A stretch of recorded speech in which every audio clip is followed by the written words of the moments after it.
Hey guys, I'm coming on tonight.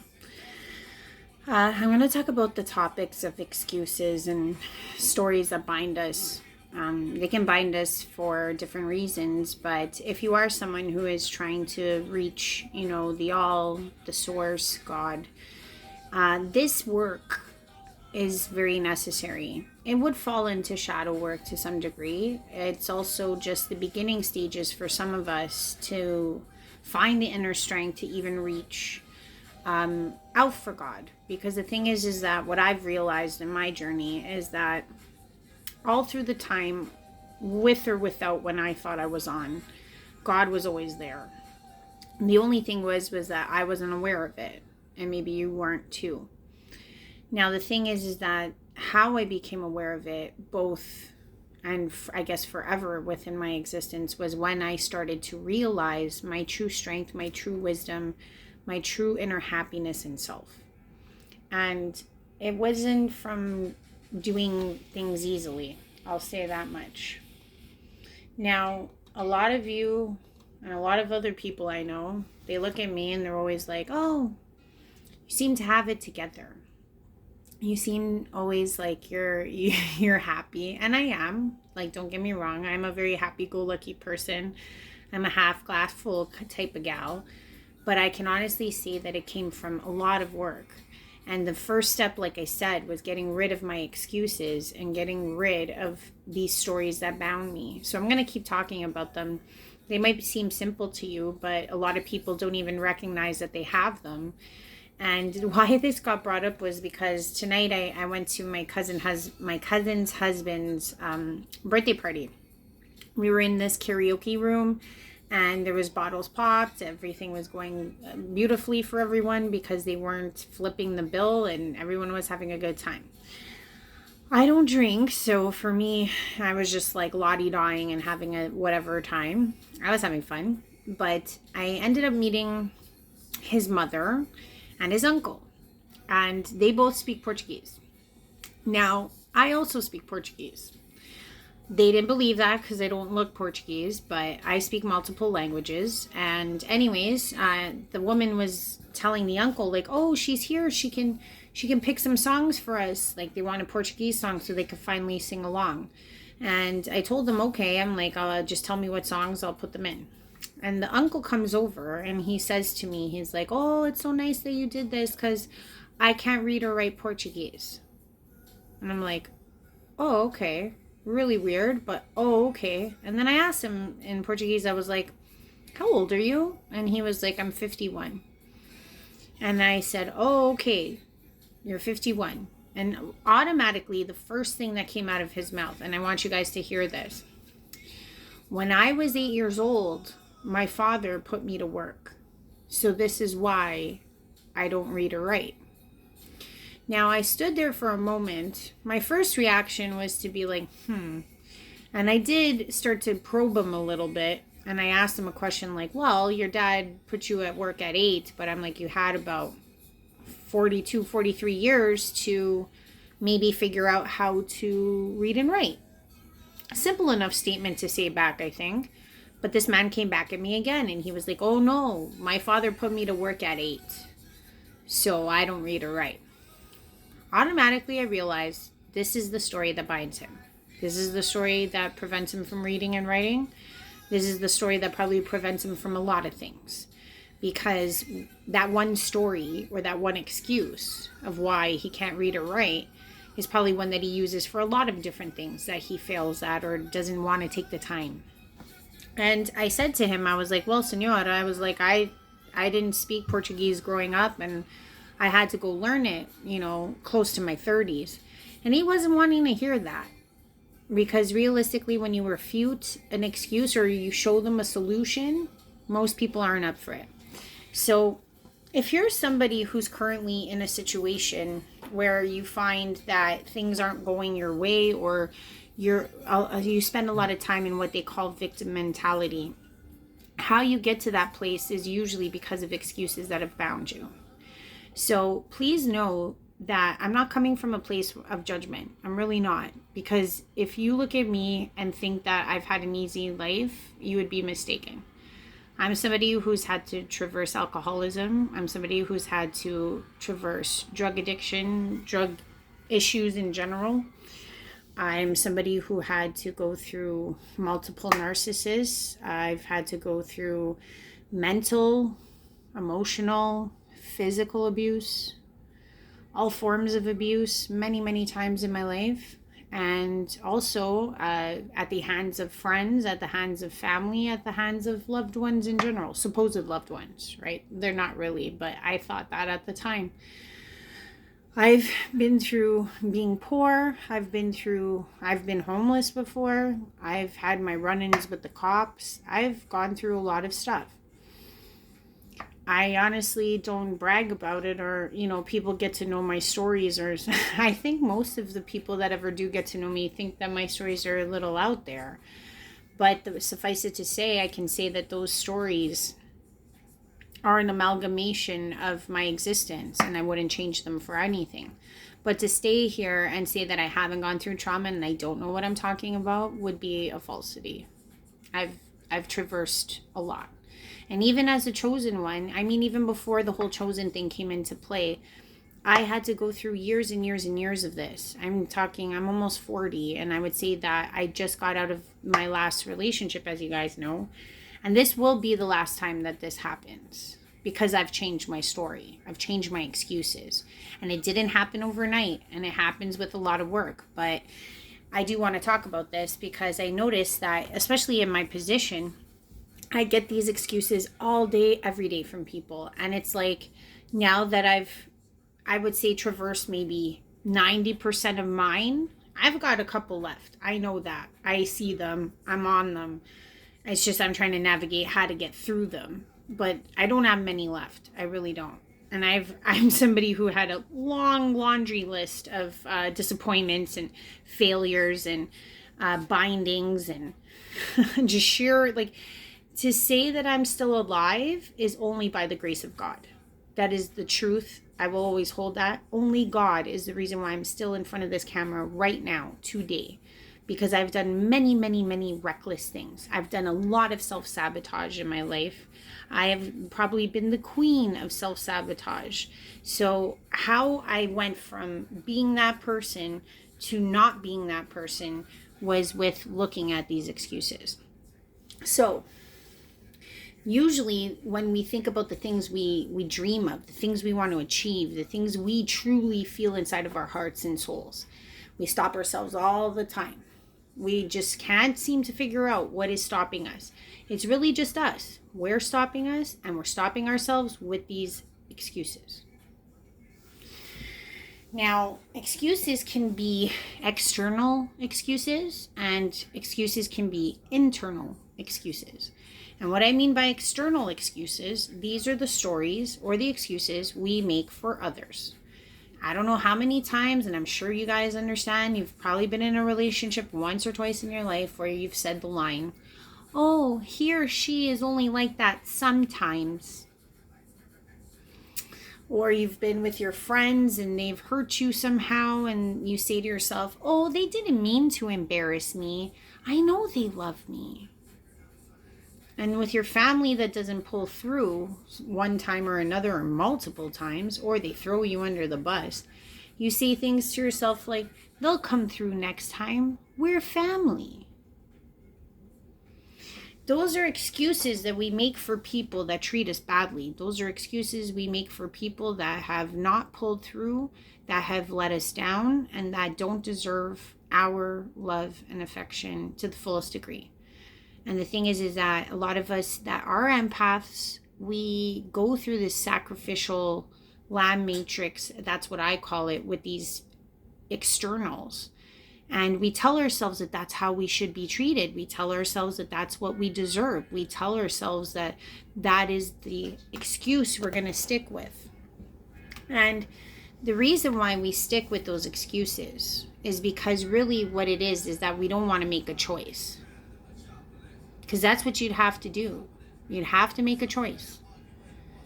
If you say to yourself the next time when your partner does injure you again, instead of saying like, oh, he only does that once in a blue, you know what I mean? Maybe once in a blue is too often. Maybe once in a blue landed you in a hospital. Maybe once in a blue landed you broke. Too many times that you can't even count.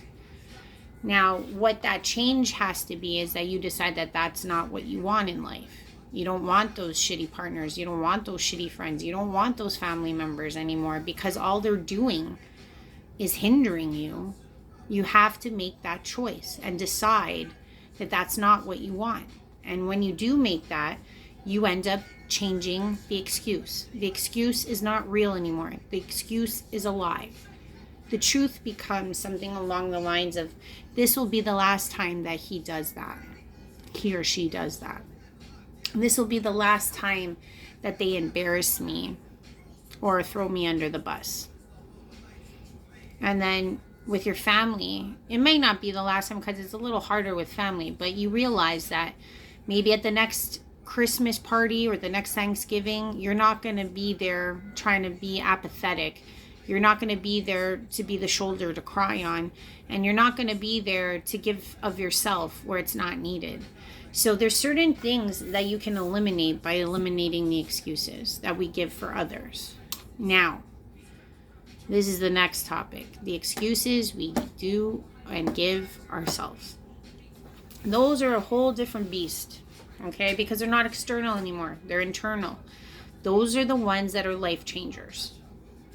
Life-changing decisions by eliminating the excuses that we have within. Usually coming from childhood trauma, usually coming from childhood situations. This is where things run deep. But what I will say is that this category of excuse tends to sound something like this. If this hadn't happened to me, then I would be this. If those people didn't do that, then I would be this. If I had done this, then that would have happened. Now, why those are so hard to navigate is because we're now back in that victim mentality, and instead of taking ownership of ourselves, we've now pointed the finger to that in which who traumatized us originally. So for some of us, it's our parents. Some of it's lack thereof. Some of us, it's from, friends, young friends that we had since we were kids. And some of us have it from family members. All those scarrings make up a story or an excuse for us. Like, for example, I can only share my own. So let's say, for example, in my case, right? I've had to traverse alcoholism for a long time. My parents drank a lot. My family members all drank. Drinking was the way of being. Not only did I come from an Irish background, I came from a Portuguese background. And if you know anything about these backgrounds, drinking is like, I don't know, it's secondhand. It's literally what they do. So as I was growing up and I was traversing my life with alcoholics, it became the norm. It became the norm to accept certain things in my life, or at least that's what I told myself. When I hit my 20s and I wasn't as successful as I wanted to be, I started telling myself these excuses like, oh, if my parents hadn't drank so much, maybe I wouldn't be a drinker. Oh, if my parents hadn't drank so much, maybe I would have not had to pay for college and I would have done better in school. Maybe if my, dad wasn't like this, then my mom wouldn't have been like that. And if my mom wasn't like that, then I would have been happy. We all have these stories and these excuses that start from a very, very young age. Now, in my case with alcoholism, once I got older, I realized that, yeah, sure, I saw my parents go through some stuff till I was 18. And then I carried that same excuse longer than 18 years. I started drinking when I was 14. I stopped drinking when I was 36, 37. So you can see that even though my parents separated when I was 18, I carried the reasoning and the story a lot longer than the trauma actually was. And a lot of us do that every day. My point in fact, that older man I met tonight, 51 years old, He had 43 years of carrying that story, that excuse that bound him. How many of those do you have? Now, if you're trying to get to a place where you can understand the uniqueness of the attachment that comes with oneself, you have to break those excuses one by one. I did not break those excuses overnight. It wasn't until I saw them, I realized I didn't want to live in pain anymore. And that's the beauty of it. Once you can find those excuses that bind you in your life, like let's say, for example, you're somebody who's in your 30s or 40s and you still haven't had a successful relationship, or you still haven't, moved out of your mom's house ever. Like you've never even tried. Or you're somebody who's never even gone to travel. Those things that prevented you usually come from one of these excuses of self. Usually people will be like, oh, I don't travel because I work too much. Or I don't move out of my mother's house because she needs me. I don't have a successful relationship because I'm the type of person that needs to be single. The excuses can run and run and run as much as you like. Now, the thing is that the truth? Is that truly what you want? Because if it is truly what you want, then by all means, like I said, don't change the rhetoric. Keep the same scenario. If you're not finding that you're in pain, do it. But if you know deep down inside that you are in pain by suffering through one of these excuses, you need to realize that the pain you suffer is only by your hand. The minute that you say to yourself, I choose something different, I choose not to let this be my story till I die, or I choose not to let this be me, be who I am. This does not make me. This excuse is a facade. My parents drinking had nothing to do with my drinking. My parents not having money when I was growing up did not stop me from being successful. All of these things were things I told myself for many, many, many years, more than the trauma I faced. And I'm sure you do too. So please take a look at those, because I know that once you start living in your most truth, and what I mean by that is by breaking all of these excuses, saying those were excuses till this point right now, and now they are no longer. I choose to make a different excuse. It could be something like, I choose to be successful this point on because I no longer want to listen to the stories that my mother and father told me. That could be your new excuse. It changes you. It molds you. It morphs you. Your inner self becomes more free. Your inner self has a chance at blossoming, at growing, at developing, because you're no longer being bound by a story that does that to you. And when you do tap into your inner truth and your inner self, you'll notice that once you have that little flickering of fire within your soul to claim the things that are best for you, that don't keep you in pain, you'll notice that spirit is right behind that. You'll start to realize that all along, some of these things you traversed were excuses you needed for the moment. They were excuses that taught you a lot about the self. Like, I'll be honest, with my drinking, it took me 7 years after I decided to change the story to actually stop. So this isn't something that you make the choice to change and it happens overnight. Some of us, they're so deep seated and rooted that you'll have to make more mistakes. And let me tell you, God and Spirit will be there all along those mistakes. But what happens is that when the true story comes out of you with your will, you're willingly saying this ends today. You could say that it ends today, but really when you do mean it, that's when it really ends. And the thing is that if you are trying to connect with Spirit, if you are trying to connect with God, connecting with your ultimate self, or where you really want to be, really what your dreams have always been, and you're actually going after them. And for that 50-year-old man, it could be learning to read before he dies. That's a great aspiration, should he want it. You can have whatever you want in this world. You can manifest whatever you need. You just have to believe that you deserve it. And the only way you can deserve it is if you actually go after what you want. And when you figure out what you want and you go after it, you'll notice that you're attached automatically to source, because you're finally going to be thriving and telling yourself stories that are beneficial. You're finally going to be telling yourself stories that get you to rise. You're finally going to tell yourself excuses that make sense, if that is even a situation that could arise. But that's usually not it. Excuses don't get you anywhere. Actually, what gets you somewhere is when you take notice, when you take responsibility, and when you realize that something has to change. And with that change can come a lot. I just want to say that tonight, guys. If you want to get closer to your inner self, your inner truth, your inner sense of source, try to break those excuses that bind you.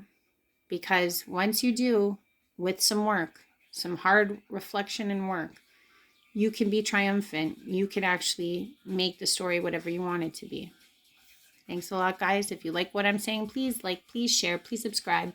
It's a free thing you can do, and it's very powerful, and I'd appreciate it. I don't want to be the slowest moving YouTube forever.